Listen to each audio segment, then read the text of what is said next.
Hello everyone. In this video we are going to learn how to connect a JBL speaker via Wi-Fi.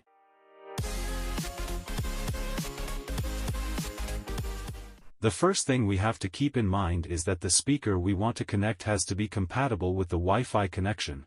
In this case normally JBL puts the Wi-Fi termination on the speakers that are compatible with this type of connection, as in this case this Boombox 3, which is the Boombox 3 Wi-Fi version. The first thing you have to do is download the JBL ONE application, which is available on both Android and iOS.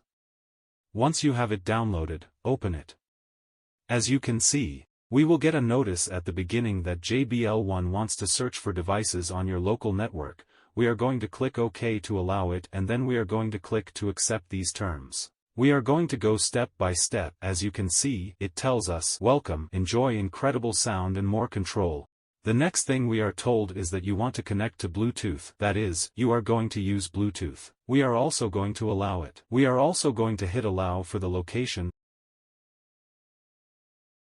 And now at this time we are going to turn on the speaker.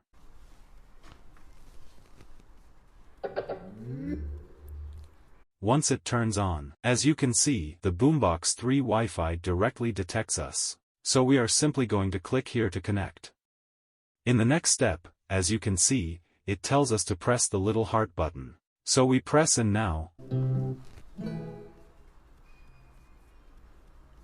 as you can see, it tells us that the phone is connected to the speaker. The next step will be to set the Wi-Fi password. It should be noted that we will have to connect the speaker to the 2.4 GHz Wi-Fi network, since in this case it is not compatible with 5 GHz Wi-Fi networks. Once we have the password set, click on Connect.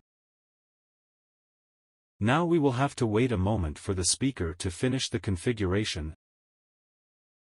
And as you can see, the product is fully connected to the Wi-Fi. Now in the next step it will check if there is any type of firmware update. And as you can see, in this case it tells us that it is already updated. We click on Finish. And as you can see, it already tells us that it is ready to play through AirPlay, because in this case it is an iPhone. And once this is done, we go to the main menu of the JBL ONE application, from which we can fully configure the speaker. If we click here, as you can see, we can go down to control, for example, the equalization. As you can see, now I get that there is a software update. If you have something to do, I'm not going to do it now so as not to take longer, but as you can see from here, we will be able to configure the speaker without any problem. And then we would have it fully prepared to be able to play music over Wi-Fi. Well guys, this is where the video ends. As always, if it has been useful to you, don't forget to leave me a good like, as well as subscribe to the channel and hit the bell so you don't miss anything. For my part, nothing more. As always, a pleasure, and until the next video.